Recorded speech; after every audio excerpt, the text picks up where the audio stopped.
Welcome to another episode of our personal empowerment audio series, Finding Yourself in Paradise. Hi, I'm Michael Benner. And I'm Steve Snyder, and our program today is entitled Recovering from Pessimism.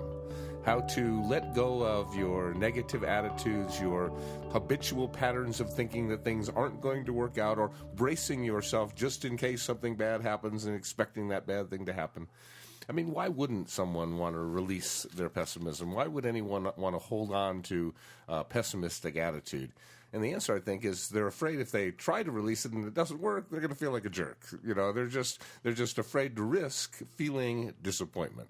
It comes down to a fear of disappointment. I think it's also easy to be a pessimist, addictive in that sense that, anybody can be a spoiler and seem like a know-it-all by telling you what cannot be done, what's never been done before.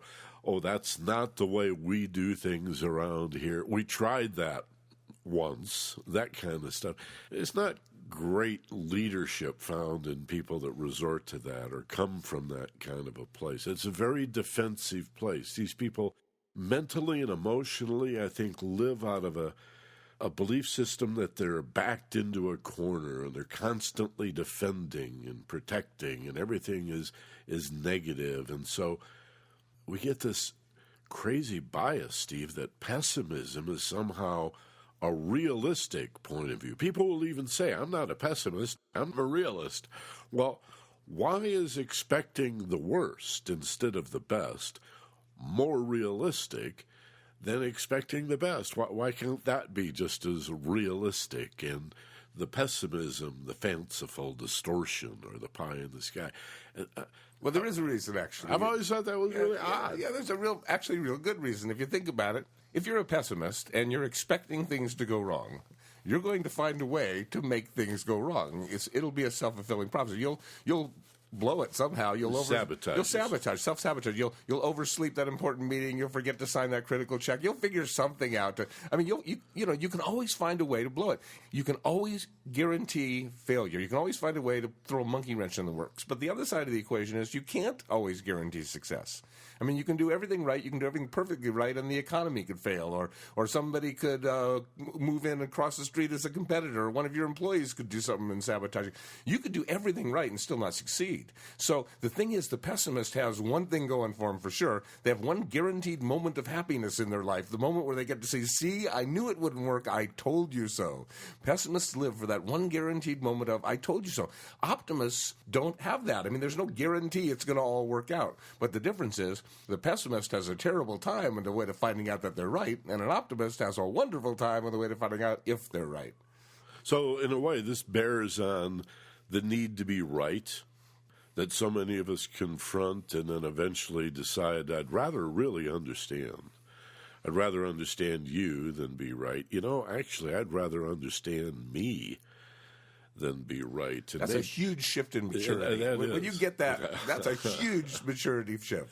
To sit long enough with your ambivalence, to even admit that you're confused, I find enormous freedom in that, almost a sense of adventure, like, oh boy, we get to figure out why you're so confused, why you would have these contradictory, these different, sometimes even opposite feelings about a particular issue.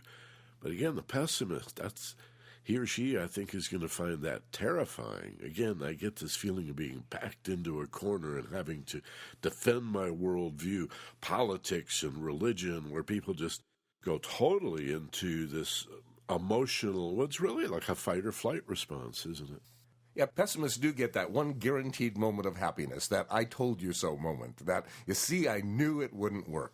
And it's just letting go of the need to be right. It doesn't mean you're going to let go of being right. You'll be right as often or maybe more often than you ever were. It's the need to be right, being attached to the outcome of being right.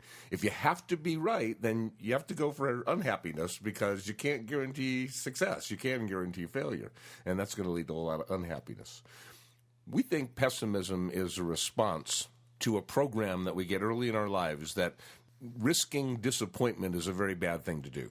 that don't get your hopes up too high. Don't think you can accomplish great things, because if you get attached to that kind of concept and it doesn't happen, then you'll be devastated. It'll be a really bad feeling. You'll feel horrible if you try for something and you lose and you don't get it. And that's really pretty terrible advice, actually, because that would mean unless you were sure you were going to win the gold medal, you shouldn't play the sport. I mean, everybody's going to not be the best of the world except for the one that is the best of the world. What we want to do is become the best we can be at something, and that's the key, I think, to understanding how to release pessimism, is to become less and less attached to the outcome. It's the need to accomplish a certain particular outcome that causes us to be disappointed when we don't accomplish that particular outcome. If we have an idea of that's the bullseye I'm aiming for, that outcome is what I'm aiming for, but I'm not attached to that because I'm open to the idea that there's something even better than that I might get.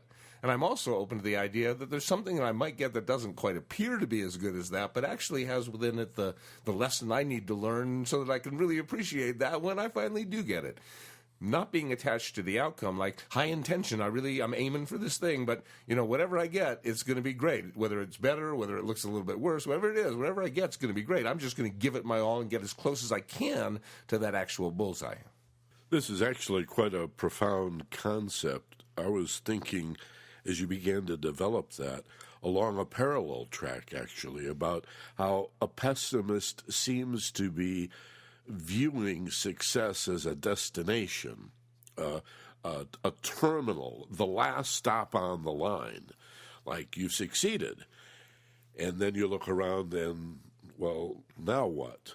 And I think most optimists, on the other hand, or let me say it this way, optimists are more likely, on the other hand, I'd argue, to see success as a direction to move in, a constant, not only achievement or attainment, but an inner unfolding of potential that we already have. And in any event, a dynamic that continues, a process of, well, whether you see it as achieving, attaining, or more unfolding, it's dynamic, it's growthful, it's expanding, it's more. Why would that ever end? Well, there's no need for that to end. And so if we're going to invest in being a pessimist just because it's easy and it feels safe, as if I get to be right more of the time and I won't be so disappointed if I start out already being disappointed, we're going to have to deal with the consequences of seeing success as some attainable place rather than a direction that never ends, an adventure that continues on. When you think about what is the difference between optimism and pessimism, what's happening? Because given everybody has good thoughts and everybody has bad thoughts, I mean, we all have all kinds of thoughts. It's what makes an optimist or what makes a pessimist is what you do with those thoughts. So basically, when a pessimist has all kinds of good thoughts, they usually say no to them. They go, nah, I'd never do that. Nah, that's absurd. I couldn't accomplish that. I don't have it in me. And when the bad thoughts are going to come up for the pessimist, they're going to go, well, yep, that's me. That's exactly how I behaved last time. Oh, yep, that seems familiar to me. But for the optimist, of course, the other side of the coin is what happened. The negative thoughts come up, and the optimist goes, no, I don't want to do that. No, I don't want to do that. And then the good stuff comes up, and they go, yeah, that's me. That's what I want to think about. So it's what you do. It's all thoughts. Rod Serling said, submitted for your approval. All thoughts are just submitted for your approval. You get to say yes or no to them. The pessimist says yes to the bad thoughts and no to the good thoughts. The optimist says no to the bad thoughts, yes to the good thoughts. It's really pretty simple. It's a choice, but the paradox is, although it's a choice, for most people it's a choice long ago made that they're just reliving over and over again by habit. It's a choice that they made then that they're not making again now. You can choose at any given moment to become an optimist. In one moment you can shift to becoming an optimist by choosing to say yes to your good thoughts and no to your bad ones. Yeah, it's even more than the psychology, the attitude of being a pessimist. There's identity in being a pessimist, I've always been intrigued by the fear of disappointment, and something you and I have talked about, too, how we've dealt with that in our own lives. And I was heavily programmed, for example, to not risk, at least as a young child. I can hear my mother's voice very clearly, but I'm sure it was reinforced elsewhere, saying, I just don't want you to get your hopes up. And looking back on that now, I'm thinking, well, why not? Why not dream big, get your hopes up? I just don't want you to be disappointed. Well, why not? It's sort of like... Because it'll hurt. But it's so inevitable that the argument would be prepare for it, build those muscles. It is pretty absurd to expect a child, isolate them from disappointment in childhood, and expect them when they experience it as an adult that it will devastate them. They have nothing to deal with it, We had a phone call on my radio show years and years ago. I had been talking about the nature of adversity in a very philosophical way, how it builds us, how it grows us, how it makes us better. I said, even children unconsciously eating dirt is a way that certain microbes and bacteria are introduced into the body that causes the immune system to grow stronger, and it's sort of a good thing. And this woman called. I'll always remember this, obviously. And she just ripped me up one side and down the other for being on the radio and telling parents to feed their kids dirt. And I said, no, I didn't say that. I didn't say that at all, of course. But I understand the concern of a parent to want to protect their child from the cold, cruel realities of the world out there. You don't want them to know about pornography. You don't want them to know about gambling. But I say we have to be proactive. Why not take the lead and be the one that's responsible for creating the context into which this information you're going to learn sooner or later about the truth of the world, the way that's introduced.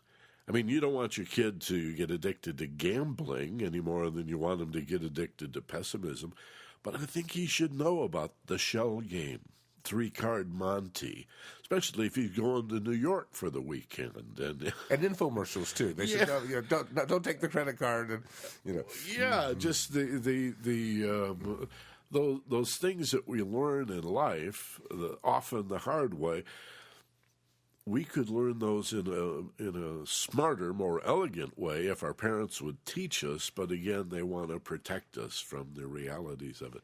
So it's a dance. The idea is to do it elegantly, but not to be afraid of what is scary about the world or what is ugly or revulsive or cruel in the world. We need to face those fears. Again, only fears that are immediately dangerous should we turn away from and run. And sometimes better to stand your ground. But when the fear 99% of the time is something unknown, you've always got to stand your ground and face that fear. How else would we come to understand something that exists because of confusion itself? So disappointment really is, we think if we imagine we have something we don't have now, and we pretend we have it and feel good by pretending that we have it, and then we go for it and we don't get it, then we're going to feel real bad. Like, so bad it wasn't even worth the feeling good you got imagining we're going to get it. That's the premise. The premise is there's part of us that gets so wounded when we imagine having something and then realize we don't have it. Well, that's absurd, because this is the way the mind works all the time. We're constantly imagining things. The subconscious mind doesn't know real from imaginary, so we're constantly imagining things as if we have them, and every time we see an advertisement, we're trying it on for size in our life. Our mind thinks we actually have this thing, and then we realize we don't have the thing, and that's what makes us want to go buy the thing, because we had it, it felt good, now we don't have it, and it doesn't feel as good. So this is something our mind is used to. All the time we experience wanting something, imagining we have it, trying it on for size, and then we realize we don't have it. This is quote-unquote disappointment. We are geared to handle disappointment. Our mind is designed to deal with disappointment. It's a nothing thing. I've been railing for years. We are terrified of this little boo-boo thing. Now, disappointment can get to be a very huge, overwhelming thing if you become so attached to the outcome. If your life depends in your mind that you have to get this one thing, so it's the only thing that matters in the whole universe, and if you don't get it, life is worthless, you could create disappointment being devastating. But it only in direct proportion to how attached you are to having to get that exact outcome. This is great, because it just lines right up. Now, if we talk about and use the words you're using, attachment and detachment. Okay, why are we holding on? What are we holding on to fear for? Why are we so addicted to seizing, grasping, clutching the belief that sooner or later everything's going to go south and fall apart, and believe that that constant fear is going to make us feel safe? Or even if it doesn't make us feel safe, is somehow a strategy that'll keep us safe, rather than the reckless nature of dreaming and setting goals and going off on adventures and such. I think there's attachment and detachment to talk about there, a place that Westerners especially can learn from Eastern philosophy. It's all a function of living in a world of separated form, that we continually reach out and try to connect to things. And we do attach. We attach to material possessions, but here we see ourselves attaching to belief systems and clutching and seizing and holding on to emotions and patterns of thinking and feeling as well. But also from the East, Steve, I think we can learn, as you and I often discuss, the lessons of impermanence. Time is impermanence, that nothing lasts. So if you're exposed to the idea of, I could detach from what I've been attached to, and a good reason to do it is that all things pass. Nothing lasts. This idea of no time is really a lesson of impermanence in the material world. Then when you lose something, that's what we're talking about, disappointment and loss, right? Something you've been clutching and holding on to and believing you could possess, a material thing or a loving relationship. And we always lose it. We always lose it. Everything we have in this world, we're going to lose sooner or later. Initially, that could be a terrifying concept. But what it does as we mature is allow us to say, in the wake of a loss, well, of course. And that's how we suffer the disappointment. That's how we rally, because we live in a world where sooner or later we're going to lose everything. This precious vase that was handed down, this heirloom from my great-great-grandmother, come on, sooner or later somebody's going to break it. The car you drive that you think you own, the house that you've invested so much time in, it's a material thing on loan from the universe. At some point, the car will go to the junkyard. It might even take a detour through a museum for a while, but sooner or later. And even if it seems to last forever, at some point you're going to die and lose it anyway. Well, there's that also. So I think this whole idea of pessimism involves really attaching to things because we think if we hold on tight enough, we'll have them forever and never be disappointed. And if we just look at some of the basic elements of philosophy and loosen up and say, why are you grabbing on? Why are you clutching? Why do you need to try to own or possess something that is ever-changing, that is dynamic, that is going bye-bye? You know, Heraclitus, the old Greek said, or Heraclitus, some people say, no man ever steps in the same river twice. It's gone, by, downstream, and that's the way it is in life. So that allows us to value what we have now, whether it's a material thing or a relationship, to really value it now, knowing at some point we're going to lose it. Yeah, I had a friend from Arkansas that said, best way to see life is life's a greased pig. You know, it's like, that's a folksy way of saying. You could go after it, but it's going to slip away. Everything does. All things must pass. And that's really one of the greatest gifts of all, to know that, because if something really, really good is happening, you want to keep part of your mind on this too shall pass, and if something bad is happening, you want to be able to come to this too will pass. Right. Either way, it's a really valuable lesson to have. The problem with optimism from the pessimist's point of view is that they're not grounded. They're not, that's not realistic. It's unrealistic to be optimistic because you can't be sure it's going to happen. You can try as hard as you want, and it might not happen anyway. So it's unrealistic to think it's going to happen. So from that point of view, there's a reality to optimism is pie in the sky, airy-fairy, there's nothing real about it. But that's taking a look at optimism from a black or white point of view. It's you're an optimist or you're not.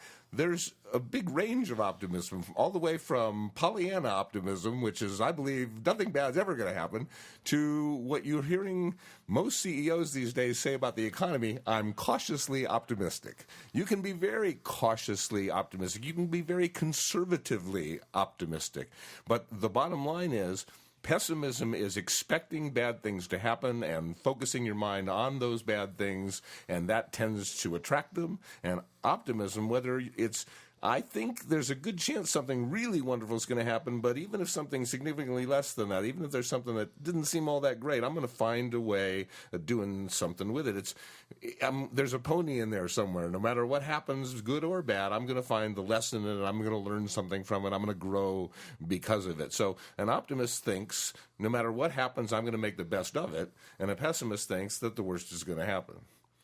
Probably the first and simplest objection that pessimists, or realists as they like to call themselves, have when addressing an optimist is, you're not being realistic because you haven't looked at the negative. Well, this is just a fallacy. A positive thinker is not somebody who refuses to look at the negative.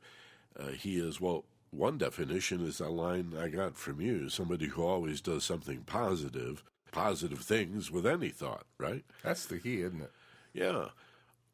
I think a positive thinker that ignored or denied the negative would be a fool, not a positive thinker. I'd agree with the pessimist to that point, but I need to educate my friend the pessimist and let him know that positive thinkers, especially if they're conscious of what they're doing, that's what we're talking about today, being a conscious positive thinker, understands the importance of looking at the negative. I mean, absolutely. For all of us, there are purposeful thoughts that we choose to have, and positive thinkers choose to say positive things themselves, and negative thinkers choose to say negative. But the bottom line is, for all of us, we got other thoughts just going by, stream of consciousness, train of thoughts, and those are full of both. Those are just full of good stuff, full of bad stuff going by. We don't have a whole lot of control over all those things that are going by. But the optimist picks out the good stuff from that stream, and the pessimist picks out the bad stuff from that stream. It's not as if the optimist, you can become incredibly optimistic, and you still have negative thoughts going through your head all the time, worry thoughts and fear thoughts and anxiety. But when they go by, you can simply let them go. They don't attract you. They aren't interesting. They're just, just a little jerk. Whereas with the pessimist, it's almost like a raison d'etre, a reason for living, is to find the one thing about, people who get attached to negative thoughts is how much they actually worship them. They become the thing they spend most of their life thinking about. The means by which I prove to you how smart I am. Exactly. It's easy to be a know-it-all if all you know is what cannot be done. Actually, John Wooden, who just passed away, a great mentor and hero to me, he said, it's what you learn after you know it all that matters. There you go. That's a beautiful eulogy to John Wooden. Yeah, Steve and I have a process we've developed over the years that's just come to be called Worry Once, because, again, it's just a reasonable and intelligent thing for all positive thinkers to explore the negative, to look at how this thing could come about and anticipate those possibilities and have a, what do we learn from the Bush era? An exit strategy, right? Have a plan B. And what if that doesn't happen and it needs to be thought through? However, positive thinkers, because they set goals as a means of moving toward them more than to attain the goal, just to create this direction, they understand the power of that thought, that you can't attain the goal or even move toward the goal if you don't have a goal, that your dreams can't come true if you don't have any. And if you focus upon the negative, that becomes a goal too. So now we're sort of between the devil and the deep blue sea here. It would be ridiculous to ignore or deny the negative. Again, that's not positive thinking. That's just foolishness. But if we dwell on the negative, that becomes the goal. It's like going out into your garden, ripping out all the flowers and the vegetables and planting seeds. Those negative thoughts will grow in the same way. They will become self-fulfilling, you see. So worry once, as we describe it, means if you're going to spend a limited amount of time looking at negative possibilities, why not go to the wall? Just take it all the way out to the limit. Look at the worst case scenario. Experience that, all right, in a focused level of mind. Really allow yourself to come in touch with what would happen if you failed. What would happen if this whole thing went south on you, right? If it just came apart. All right, that's pretty ugly. Doesn't feel good at all. Gosh, I'm sort of, depressed about this whole thing. But what I would do is da-da-da-da-da-da. So the important thing is, if you plan for the worst case scenario, you can do that quickly, easily, effectively, and then return to your focus on the positive, knowing that if the worst happened, well, you're not only prepared for it, but anything less than that you could handle just by preparing for the worst and doing that in a quick and elegant fashion. That's what worry once is really about. Yeah, I mean, the charge is that this terrible thing could happen, but half of the fear is that if this terrible thing happens, I won't know what to do. If you have a plan for what to do in worst case, and of course then you can handle anything less than worst case, whenever your mind goes to that worry, it can go, oh, well, I got a plan, and it can just let it go and then go back to the positive again. So when we say worry once, it doesn't mean your mind won't go to the worry. It can just quickly go through it. Just let it go because it knows it's got a plan and move on back to the positive thinking. Again, positive thinking is not only thinking positive thoughts. Positive thinking is doing something positive with all of your thoughts, because we're supposed to have negative thoughts. We're supposed to have positive thoughts. We're supposed to. I mean, all the thoughts are good. They're just all submitted for our approval to do what we need to do with them. So I've had the benefit of being a lifelong optimist, because I didn't hear growing up, don't dream, don't get your head in the clouds, don't get your hopes up too high. I heard, you can be anything. You can do anything. You're really smart. You can accomplish great things. I heard that encouragement from 4 separate parents growing up. So I had a wonderful experience of optimism and looking forward to a wonderful, you had great life. Grandparents and uncles in the house, yeah. And you had lots of support that way. It was, everybody was telling me how smart I was and how great I was. So it was wonderful. And I learned that disappointment, whereas it used to hurt a little bit, never that much. I never have been devastated, I don't think, but it hurt sometimes. I've learned to, not get so attached to the outcome and not get disappointed. And yeah, I'm a huge optimist, meaning I have big, hairy, audacious goals. I mean, enormous, gigantic, gargantuan goals, and I don't accomplish everything I set out to accomplish. I accomplish a great deal. I've accomplished amazing things in my life, but there's a whole bunch of stuff that I've set out to accomplish I haven't accomplished. But I've gotten farther than I would have gotten. It's like, it's just always been my philosophy. Why would you aim at anything other than the bullseye? I mean, I may not hit the bullseye, but I'm going to certainly aim at it and get as far as I can. If the result I'm looking for, I remember back in school, when I took a test, and these other kids whose parents were like totally neurotic about grades, and it was the most important, you have to, and they got a 99 on the test, and I got a 99 on the test. For them, it was I've failed, and for me, it was wow, 99. That's the best I could do. If I think I achieved the best I could do, I feel great about myself. Whereas other people who have these pessimistic parents who are very controlling and teaching them that you've got to, anything other than perfection is failure, then what you're expecting to fail. Anything is failing if it isn't perfect, and nothing's perfect, so it's always dealing with failure. I've seen that in sport recently. In the Winter Olympics in Canada a few months back, there was a Russian figure skater, who had won a gold medal in the previous Winter Games and was highly touted to repeat. And he sort of screwed it up, and he lost to this American underdog, right? Well, that's a great story in America, but a horrible story in the Soviet Union, in Russia, right? And this kid didn't handle it well. I don't know if you remember the press, but he said a few things at the time that made him look like really a jerk, really a spoiled brat. And then I think of the pitcher just the other day who had the perfect game taken from him by a bad call from the first base umpire, who admitted within minutes of seeing the replay, yeah, I blew it. That was a horrible call. The guy was out. You really have a perfect game, one of only 16 in the history of baseball or something.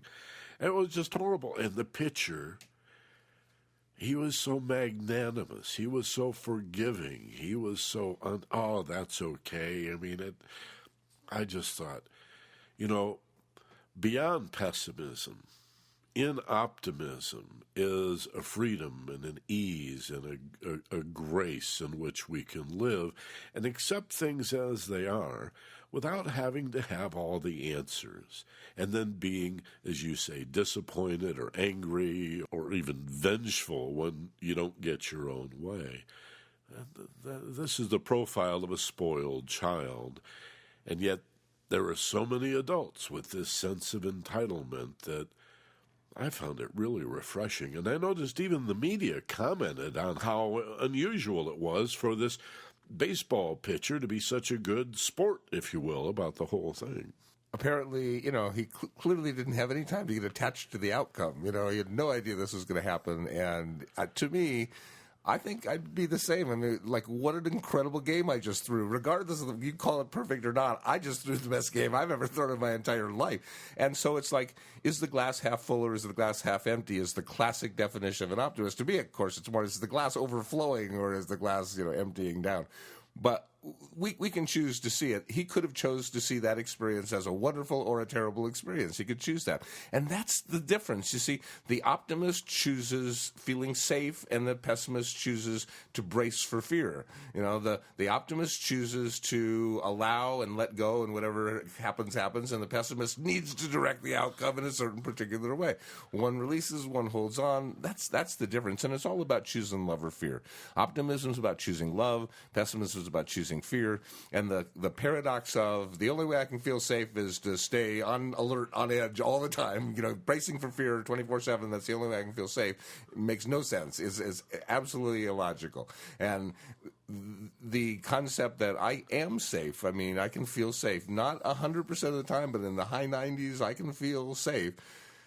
And therefore, let myself dream, let myself come up with some new ideas. Because take a look at anybody and evaluate who are your heroes. Who do you look at? Who do you admire? It's the ones who dreamed. It's the ones who had great new ideas and did something with them. It's the ones that were special because they weren't afraid to make better things or make things better. They were feeling safe enough to risk going somewhere they've never been before and no one else had ever been before. That's what we look up to. That's what we admire. That's what we put in our heroes. Why would anybody not want to be one of those? If you get rid of the fear of disappointment, by not being so attached to the outcome, then you too can be heroic in your journey. Yeah, you get to give up this know-it-all persona that, again, comes with a sense of entitlement. It's really part of a personality disorder to need to be a know-it-all. Wouldn't it be better to be the person with all the right questions instead of the person with all the right answers? That's who I admired in talk radio coming up. The 40 years I did talk radio, I saw fewer and fewer and fewer of the grand old men and women of talk radio. These were people that did not have to have the answers. They had the questions. I was fortunate enough to work for years with Michael Jackson, 10 years at KABC in Los Angeles, and one of the things that I most admired about Michael was his deference to the guest. And he never competed with the guest. He would never say, oh, I know that, or we all know that, or go out of his way to prove to the guest how smart he was or how well prepared he was. But he always read the book. Oh, he always was extraordinarily well prepared. He knew the answer to the questions, but he asked the questions without needing to let the audience know that he knew the answers. So that's a real know-it-all, yes. right? You don't have anything to prove. And I really admire that, where you put the light deliberately on your guest. Now, this is important in parenting and business management as well. If you're always trying to upstage the people around you, if you need the attention on you, you're missing an opportunity to put the attention on somebody else, to build them up, and to create a bond of loyalty that leaders really need and can exploit, in the best sense of the word, exploit, in the most positive, wonderful, and productive ways as you build teams and go where people haven't gone before. We've just got a glut of bad leaders and bad managers and bad parents who believe it needs to be about my authority and me having all the answers, and then that spills over into other areas of your life. Give it up. You don't need to know it all. Nobody really likes a know-it-all.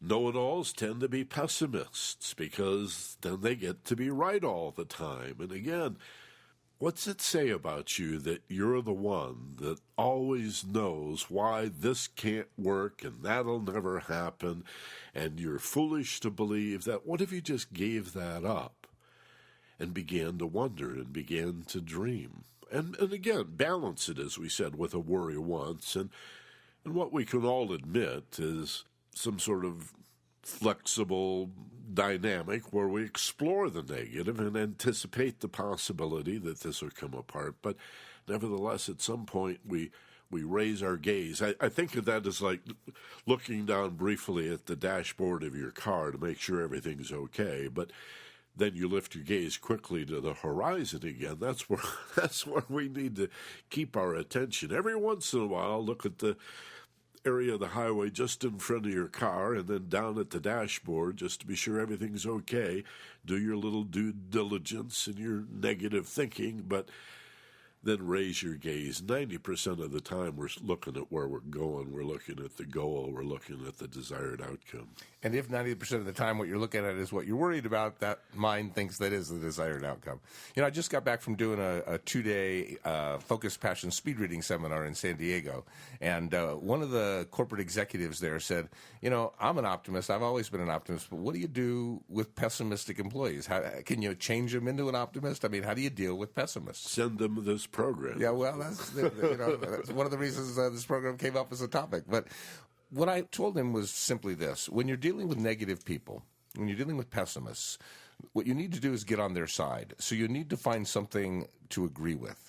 You need to find something they say, like they say, well, you know, this could really screw up, this whole marketing plan could really screw up and we could lose a lot of money. You need to say, you know, you're right, that could happen. And thank you for bringing that up, because we need a devil's advocate, and you know, let's look at what would we do in worst case scenario if that did happen. Okay, now that we've done that, now help me dream about what could happen. If that's worse, what's the best that could happen? And let's take a look at a couple of positions in between the worst and the best, and let's explore these things. But you see, if you argue with the pessimist, you're giving them exactly what they want. They want to fight. They want to fight you, and you're going to lose the argument because they're going to be right. They need to be right, and they'll find a way to sabotage it and make sure it doesn't work. But if you can agree with a pessimist and say, you know, thank you, because, you know, it could mess up. It could not work. Let's take a look at that and what would happen if that did happen. Now you have them on your side, and now they're starting to be willing to dream. Now, they think what they're doing is logical, and what you're doing is not logical, and that's okay to let them continue to believe that, because we need to look at both logical and non-logical ways. We need to look at both. Einstein said logic will take you from A to B, and creativity will take you everywhere else. So we need to not only look at what logically could happen, let's look at what might happen that's not, because stuff happens that isn't logical all the time, every single day. So we need to take a look at both. Get the pessimist on your side by not arguing with them. That gets them on the other side of the table. Walk around the table, sit down next to them on their side of the table, and agree with them for their devil's advocate way of looking at things. I did a seminar a few years back for a big water company in Southern California, bottled water company, and throughout it made references to you can lead a horse to water. You can lead a horse to water. I didn't finish it, right? You can lead a horse. And then near the end of the presentation, I said, you can lead a horse to water, but you can't make him drink. Could make him thirsty, though. And that's exactly what you're talking about. It's so smart. One of the greatest applications I ever came across of acknowledgement is in sales, the feel, felt, found tool, where you answer an objection not by correcting them, but acknowledge it. You say, yeah, I know how you feel. Step 2, I felt that way myself. You repeat it. You tell them they're right again, see? And then step 3, but here's what I found. And this is how you make them thirsty. You don't force the horse's head into the water, you feed it something salty. And that's why they have peanuts and bars that are free, right? So this kind of leadership is so much smarter and proven so much more effective than the standard authoritarian, again, largely driven by pessimism and the need to be right. And it's destroying our institutions, business, unions, government, churches, education. All of our institutions tend to be too authoritative, run by know-it-alls, people who are generally pessimistic because they see it as realistic. So as you review these concepts today, think of yourself as a better parent, as a better student, as a better manager of people, because everybody has to manage people, even if you're not a boss. Whatever you do, you're going to encounter people. And to learn to like people, to be positive and optimistic, to support them in their dreams and enjoy their support in your goal setting and your dreams is just a much more productive and fulfilling way to live than this know-it-all, I'd rather be right, and I expect the negative, and just this whole cynical worldview that I think is hurting us in so many different areas of life. Yeah, feel, felt, found. I know how you feel. I felt that way myself. Acknowledge their position, and they're going to be much more amenable to part 3. Here's what I found. So when you're dealing with pessimistic people, know their essential credo is things could go wrong. And you know what? They're right. Things could go wrong. So to acknowledge the rightness of that belief, yes, you're right, things could go wrong. But you also have to acknowledge now things could go right. They just maybe could go right. And so come with me to explore. I'll explore that. Things could go wrong with you. You come with me to explore. It's possible things could go right. Let's take a look at what that would mean. And so you don't ask a pessimist to not be a pessimist. You don't ask them to stop doing what they're doing because they're being a valuable asset to you by saying things could go wrong, and you have to acknowledge, yeah, you know what, you're right. Things could go wrong. Let's take a look at that. But then you get to say to them, okay, we've looked at things could go wrong. Now come with me. Let's take a look at things could go right. And let's do that looking in paradise. Where else would you look at things going right besides paradise? A place of deep relaxation, feeling really safe and really positive. So positive, you're open to reviewing the negative. You're just not going to dwell there. You're going to worry once. Do it elegantly and then return to the goal. Let's sample a little bit of that as you close your eyes. Get comfortable. You want to sit erect but not rigid. Feel really relaxed and take 2 or 3, maybe even 4 nice, slow, deep breaths. Inhaling through the nose, fill your lungs, hold as you peak, and as you exhale, create and sense a feeling of relaxation. Feel the letting go. And begin the process, nice and slow, of finding yourself in paradise. The higher self, the one that can detach and see it from above, the big picture looker, the one that sees through the lens of love. And in this paradise place, this place that's safe, this place where there is no fear, just like when the water calms, it becomes ever more clear. And you relax and you release with this connection to peace. And you feel yourself unwind. And now it's time to let go of some pessimism. And when you do, it is optimism you'll find. So let's begin by talking to the ego and just making sure that it knows that we're happy that we have you, wonderful ego, because if anything really bad goes, we want you to deal with the real danger that's clear. We want you to deal with it, fight or flight. We know that if there's any true danger, ego, you're destined to get it right. But other than that, if the danger's not real, if it's just pretend things we fear, then let's say to ego, let's just relax and sit down over here. You don't have to drive the car anymore. You don't have to be in charge. You can just sort of sit and let things go and relax by and large. Ego. A little less control, a little less need for approval, a little less judgment. It's okay to discern, but, it doesn't matter quite as much. And let the fear release and replaced with security, feeling safe and inner peace.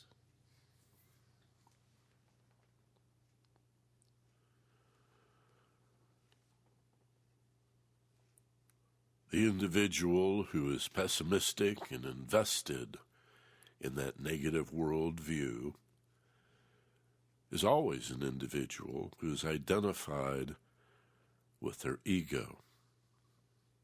And this is the part of identity that protects us when we're afraid.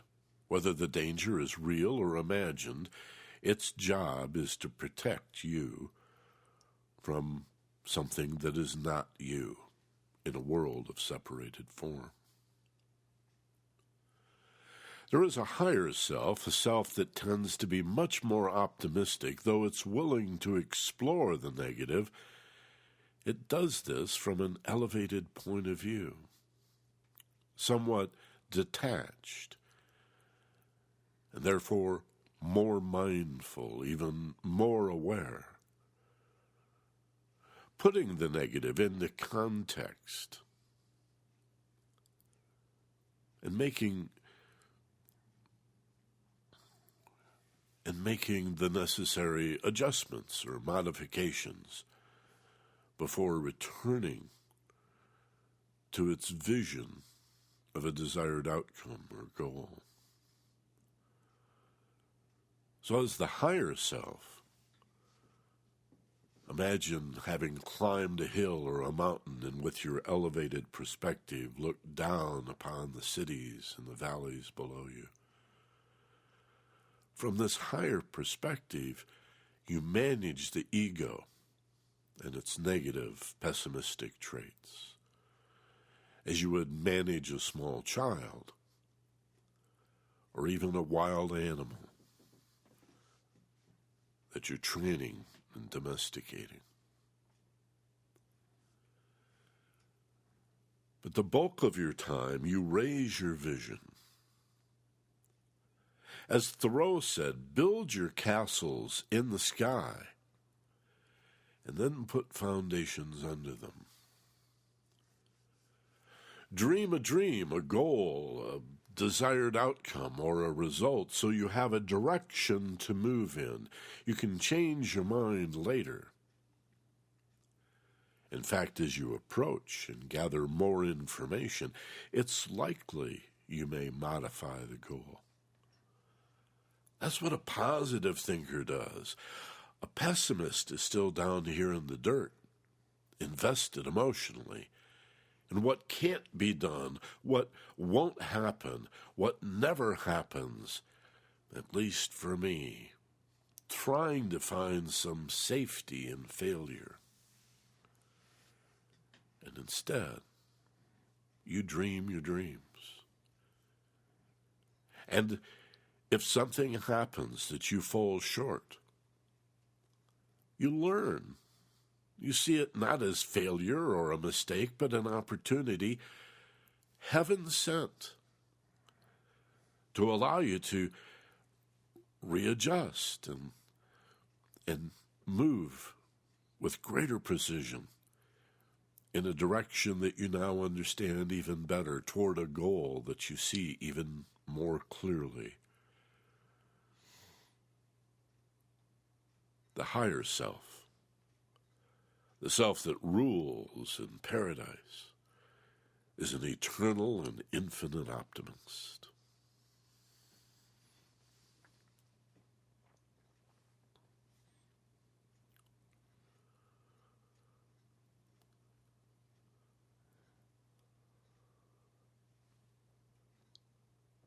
So start by being real cautiously optimistic, and things will start looking up. Everywhere you'll see half full or overflowing cups. Start with the idea that maybe it could be a little better than it's been. And all of a sudden, what in the past felt like loss will now be felt as a win. You have the power to see it as you choose. You have the power to create an outcome that in the past you thought bad, this time you think's great.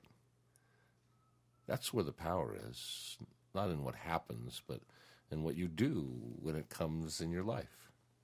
You can experience the outcome with love or tension and strife. And it's in that choice that happiness pervades. If you choose optimistic, then that's the way it's played. And if you choose pessimistic, then unhappy is for sure. Except for that moment when you get to say, look here, I was right, you were wrong, I knew it all. But in that moment, you may feel tall, but after that moment, you begin to fall. The optimist knows that they won't always be right, that they won't always have an outcome they find with delight, but they're going to have a wonderful time on the way. And to me, that's the most important part of this game we play. I say it with pride. I'm enjoying the ride. So dare to dream a little dream right now. Whatever pops into your mind. Could be a material thing, could be an event, a circumstance, a condition, a relationship. Trust your first impression. There you go. Grab one of those dreams and hang it on the wall in front of you and up just a little bit. So though your lids are closed, your eyeballs are raised just a little bit from the horizon. You look up gently and you see that goal. And you see it in front of you and a little above you, and feel yourself moving toward the goal. Feel yourself almost floating inevitably toward the goal. And able to monitor your progress so that if you get off course or off balance one way or the other, you can gently and gracefully adjust and return to the course. And then imagine yourself already there. Do that now, as if you've already attained the goal. You already have the relationship, the circumstance, the condition, the possession, whatever it may be, and at this point give no thought as to what it took to get here. Simply as if having traveled forward in time, experience already having it, without reason. Just immerse yourself and luxuriate in the feeling of success. And bring that success as how it feels in your body and how it feels in your heart and your mind. Bring that feeling you have of success with you as you find yourself taking a deep breath and bringing yourself back to wide awake. Back to wide awake with a little more optimism flowing through. Recovering from pessimism is quite easy to do. It's just a matter of when you have negative thoughts, allow them to release and replace them with positive ones. you can do it with ease. Yeah, we can let all those negative thoughts become background noise. A lot of it's just a function of being overstimulated, stressed in a world where there's too much input, and we multitask. We even get addicted to adrenaline as well as pessimism. And it just becomes the standard way that we do things. It seems exciting to us, even though it's what are the words you use? The rat race, the treadmill, the hamster wheel existence. That in one way you find exciting, but at the same time, is dragging you down. You won't find peak performance in this. You're not going to do your best by being overstimulated. And of course, we want to remind you to go to the website, focuspassion.com, and hit the send one to a friend button. And also you'll find, if you haven't visited recently, we have a new option where you can get a 6-month subscription, which would make a great gift. So if you're thinking birthdays or holiday gifts, a 6-month subscription to Finding Yourself in Paradise, now available at the website. As always, be gentle, love life, and take care of each other. For Steve Snyder, this is Michael Benner. Aloha from Maui.